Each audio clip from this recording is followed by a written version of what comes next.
Hi, are how you? you doing? Good. Good. Okay.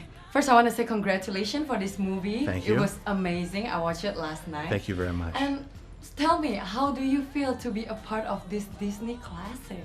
I think I feel a sense of responsibility because there's a lot of fans of the old film, and I feel grateful to have the opportunity, and I feel really relieved because I've finally seen it in a room with a crowd and see how it plays, and all of this technical work has to lead up to an emotional experience as an audience sees it. I was really satisfied with how it played.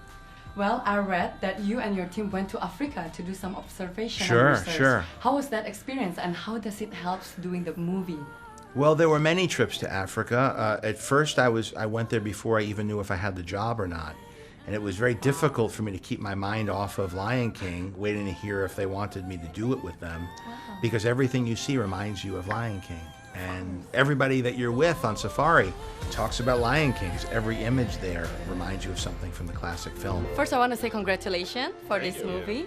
In your wildest dream, when you first watched the classic Lion King, have you ever think about that one day you'll be the voice cast?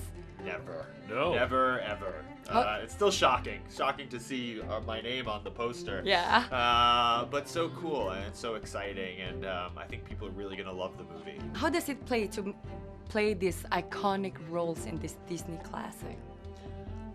There was some pressure, I think, at first, but very quickly, I feel like we were kind of granted permission to try to do our own thing, and I think with comedy especially, like, you know, you want it to be new and surprising, so if there was one area of the film that people were probably open to there being new things, it was probably our area, because I think people want new jokes and new humor, so it was very exciting to get to be able to do something that was so different than what, you know, I normally do. All right, there's a scene where you both and Donald Glover need to sing Hakuna Matata. How was that experience for you guys? Yes. It was great.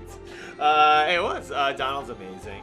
And again, like, you know, when it came to the song, we had to stick to the notes, and, you know, because it was already written and it's a classic, but there are a lot of jokes in the middle of that song, which Jon Favreau let us improvise and come up with new jokes, and so it didn't just have to be the same old.